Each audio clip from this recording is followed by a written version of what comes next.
வணக்கம். வாங்க இன்னைக்கு லக்ஷ்மி சமையலில் ஸ்டஃப்டு கத்திரிக்காய் எப்படி பண்ணலான்னு பார்க்கலாம். வாங்க வீடியோக்குள்ளே போயிடலாம்.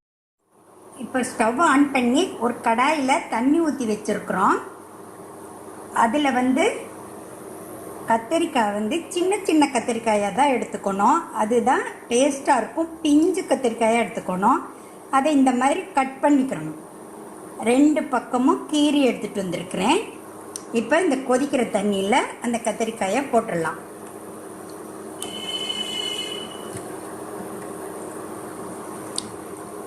கத்திரிக்காய் நல்லா மூழ்கிற அளவு தண்ணி ஊற்றிக்கணும். 3/4 பதம் தான் வேகணும் கத்திரிக்காய்.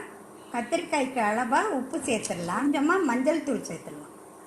இப்போ ஒரு மூடி போட்டு மூடி வச்சிடலாம். ஒரு 10 நிமிஷம் வேகட்டும். இப்போ பார்க்கலாம்.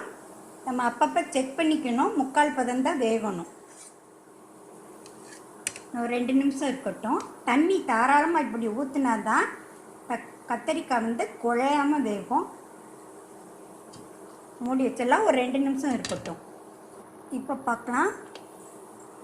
இப்போ நல்லா வெந்துருச்சு. நம்ம எடுத்துடலாம். ஸ்டவ் ஆஃப் பண்ணிடலாம். இப்போ பிளேட்டுக்கு மாற்றிடலாம். இப்போ ஸ்டவ்வில் கடாய் வச்சுருக்குறோம்.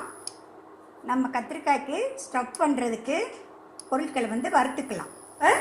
ஒரு 10 குண்டு வத்தல் போட்டிருக்கேன். 4-5 காஷ்மீர் சில்லி போட்டிருக்கிறேன் கலருக்காக. அதை வறுத்துக்கலாம். இப்படி வறுக்கும் போதே ஒன்றா வறுத்துக்கலாம். எண்ணெயெல்லாம் ஊற்ற வேண்டாம், ட்ரையாகவே வறுத்துக்கலாம். இப்போ ஒரு 2 டேபிள் ஸ்பூன் நிலக்கடலை, வேர்க்கடலை தான் போட்டிருக்கேன். அதையும் சேர்த்துடலாம்.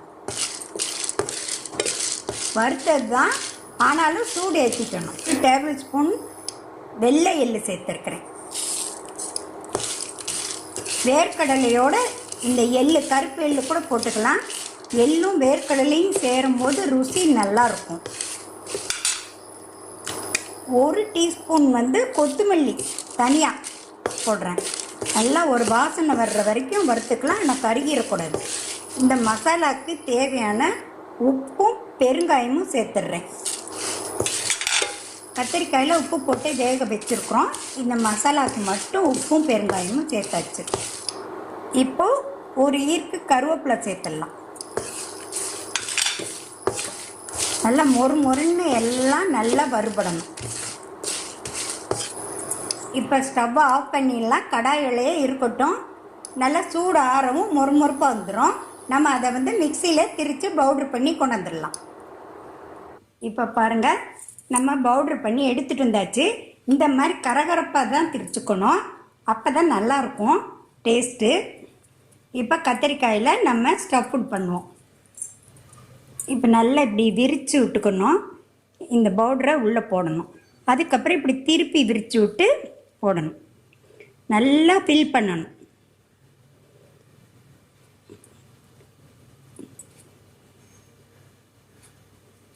இதில் வேர்க்கடலைக்கு பதில் கடலைப்பருப்பு போட்டுக்கலாம். நம்ம குழம்புக்கெல்லாம் போடுற கடலைப்பருப்பும் போட்டுக்கலாம்.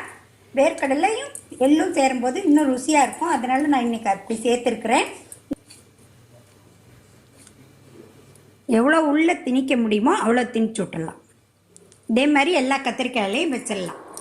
இப்போ கத்திரிக்காயில் எல்லாத்தையும் ஸ்டஃப் பண்ணிட்டோம். பவுட்ரை கொஞ்சம் பவுட்ரு இருக்குது. இதை நம்ம ஃப்ரை பண்ணும்போது எண்ணெயில் தூவிடலாம். இப்போ ஸ்டவ் ஆன் பண்ணி கடாயை வச்சுருக்கிறேன். அதில் கொஞ்சம் நல்லெண்ணெய் விட்டுடலாம். தாராளமாக விட்டுடலாம் நல்லெண்ணெய்.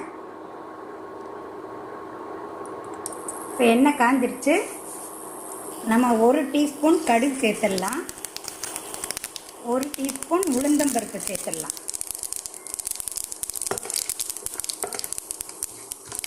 இப்போ கருவேப்பிலை சேர்த்துடலாம். இப்போ நம்ம ஸ்டவ் பண்ணி வச்சுருக்க கத்திரிக்காய் சேர்த்துடலாம். கத்திரிக்காய் உடஞ்சிராமல் சேர்க்கணும். மெதுவாக திரட்டி விடலாம். இப்போ இந்த மீதம் இருக்கிற பவுடரையும் இதில் சேர்த்துடலாம். அந்த எண்ணெயோடு இந்த பவுட்ரு அவ்வளோ ருசியாக இருக்கும். நல்லா மெதுவாக திரட்டி கொடுக்கலாம். ஒரு 3 நிமிஷத்துக்கு திரட்டி கொடுக்கணும். எல்லாம் சுண்டி வர்ற அளவுக்கு திரட்டி கொடுத்துக்கிட்டே இருக்கணும்.